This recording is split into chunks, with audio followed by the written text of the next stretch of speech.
Okay, for those of you interested, this is the unedited descent of ZigZag using the Skydio2 drone.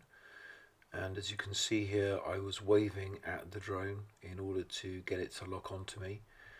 And I'm using the wand, which is a really amazing piece of equipment that comes with the Skydio 2, or you actually might have to buy it separately depending on the package that you get.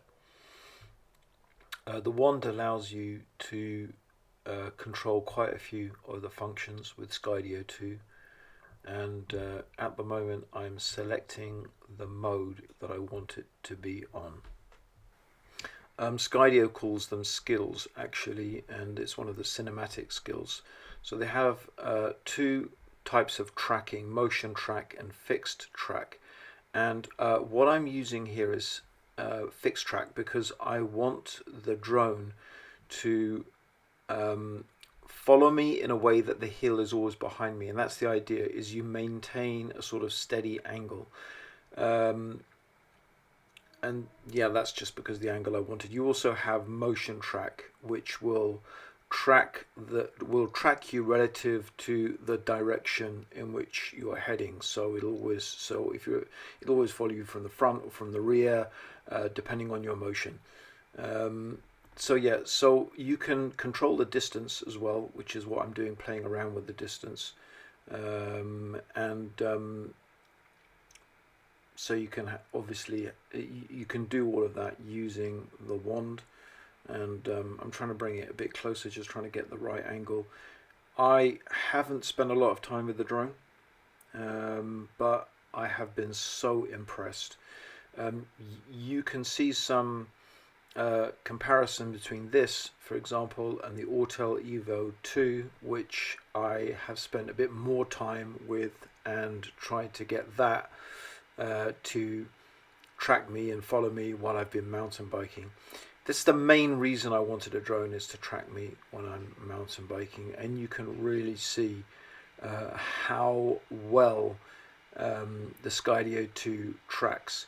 I've done a descent of Mint and Batch, which is very close to this trail actually, and to be honest, the Autel didn't do that bad. It actually did pretty well. One of the problems was I forgot to press record, so I only recorded a bit of the descent. But it's just no comparison to the Skydio, which has really got this tracking. What can I say? Really is it's really good, really impressive. So anyway, this is the beginning part of ZigZag. This is a slight uphill and goes across the hill, and I'm pedaling away. I've pretty much given up these days trying to go super fast, since I had a bit of an accident, separated my shoulder, and I've just decided that I should take it easy a bit and not try to get all of these Strava times. So yeah, you can see here the angle of the drone is really yeah, it's constantly pointing in a sense up the hill, and yeah, that's what I wanted, so it's doing a pretty good job. So these corners are quite tricky, and extra tricky to take them at speed.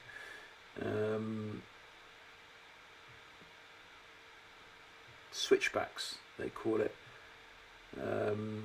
Trying to lean my body into that there. I'm not exactly going the fastest I've ever gone.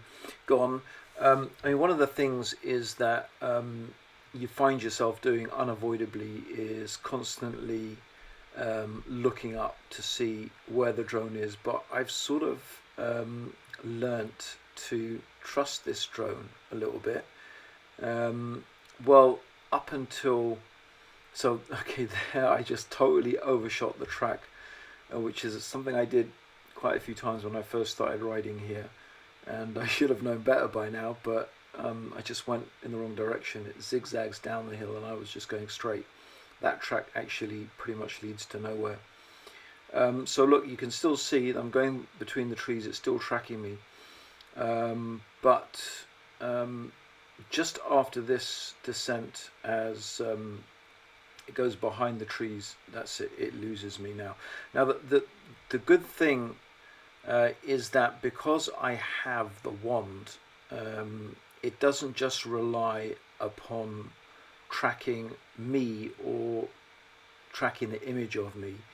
It actually connects to the wand as well, so even when you disappear, it still has some idea where you are. That's one of the things that the Autel doesn't have. It only just tracks your image. It has no way of really knowing where you are. I don't see why it couldn't, because you are connected via the phone, and that is another real disadvantage of the Autel, is that you pretty much have to have the controller and the phone attached to your bike. And as you'll see in the other videos, there's just a massive amount of equipment to be strapping onto your handlebars. With this Skydio, it is literally the wand. It's the size of, well, not a USB stick, quite a lot bigger than that, but it's not that big, and you can actually just put it in your pocket, or I have a sort of an attachment that I use to attach it to the frame of the bike. At this stage, my spokes, two of my spokes actually came loose. It's quite a rocky descent. It may not look like it, but it's quite rocky and quite rough, and two of my spokes came loose, and I had to fix them and burnt myself on the disc brake rotor, trying to get them to stop rattling. And now you can see the drone has totally actually lost me altogether. It's zooming out again, and I won't lie, this is when I start to panic, because it's not a cheap piece of equipment. And yeah, so what I'm doing now is doing a dronie, which you can do at any stage. So that's another cinematic skill. You can do a dronie, which you can do at any stage. I think you just double press a certain button and it just zooms out, and it's supposed to give you this wide view of the scene in which you are.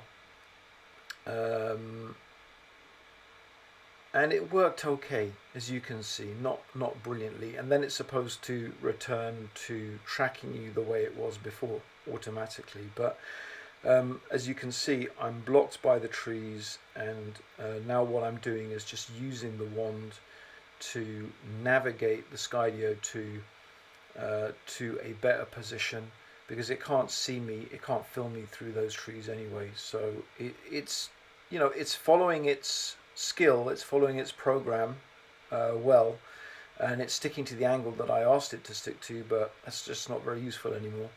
So I've got it in front of me, and to be honest, this is an angle I really like. I still have to figure out really what are the best angles, what's the best way to use this drone, what are the best angles to shoot from, and yeah, that's it. So I still find it a bit challenging landing the Skydio2 with just the wand. It's a little bit tricky. In fact, I found it really tricky in my descent, at the end of my descent of Minton Batch, which I will probably put up on another video. Yeah, so that's it basically. That is my unedited footage, well, except for this voiceover of my descent of ZigZag, as filmed by the drone, without the other edited bits that you can see in the Life of ZigZag, which is the sort of final video. Alright guys, for those of you who are interested in how the Skydio2 works, how the fixed tracking mode works, hopefully this has given you a little bit of an insight. Again, what I can say is I'm really impressed with this drone. I really like it, and yeah, you can just land it and catch it in your hand like that.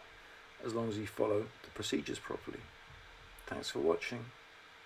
Don't forget to subscribe and like this video if you liked it.